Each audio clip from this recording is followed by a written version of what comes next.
1066ஆம் ஆண்டில் வெற்றியாளர் வில்லியமின் வெற்றி ஒரு புதிய மன்னரை முடிசூட்டியது மட்டுமல்லாமல் ஆங்கிலத்தை அடிப்படையில் மறு வடிவமைத்த சொற்களின் படையெடுப்பை தொடங்கியது.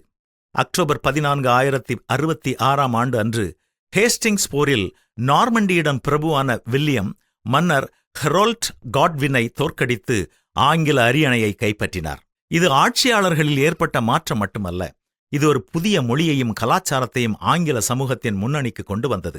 நார்மன் பிரெஞ்சு கிட்டத்தட்ட 300 ஆண்டுகளாக புதிய பிரபுத்துவம், நீதிமன்றங்கள் மற்றும் அரசாங்கத்தின் மொழியாக மாறியது. பொதுமக்களின் மொழியான பழைய ஆங்கிலம் அதிகாரப்பூர்வ வட்டாரங்களில் திடீரென ஒதுக்கி தள்ளப்பட்டது. இருப்பினும் ஆங்கிலம் மறைந்துவிடவில்லை. அதற்கு பதிலாக 2 மொழிகளும் ஒன்றிணைக்க தொடங்கியபோது குறிப்பிடத்தக்க ஒன்று நடந்தது. சுமார் 10,000 பிரெஞ்சு சொற்கள் ஆங்கிலத்தில் ஊற்றப்பட்டு சட்டம், அரசாங்கம், கலை மற்றும் உணவு போன்ற பகுதிகளில் அதன் சொற்களஞ்சியத்தை வளப்படுத்தியதாக மதிப்பிடப்பட்டுள்ளது. நீதி, பாராளுமன்றம், மாட்டிறைச்சி, கலைஞர் மற்றும் இசை போன்றவற்றிற்கான ஆங்கில சொற்கள் அனைத்தும் நார்மன் பிரெஞ்சு வம்சாவளியை சேர்ந்தவை. இந்த மொழியியல் இணைவு உடனடியாக ஏற்படவில்லை. ஆனால் பல நூற்றாண்டுகளாக படிப்படியாக வளர்ந்து ஒரு தனித்துவமான கலப்பின மொழியை உருவாக்கியது. ஆங்கிலத்தின் கட்டமைப்பும் பரிணமித்தது. சில வழிகளில் எளிமைப்படுத்தப்பட்டது. அதே நேரத்தில் சிக்கலான கருத்துக்களை வெளிப்படுத்தும் திறனை பெரிதும் விரிவுபடுத்தியது.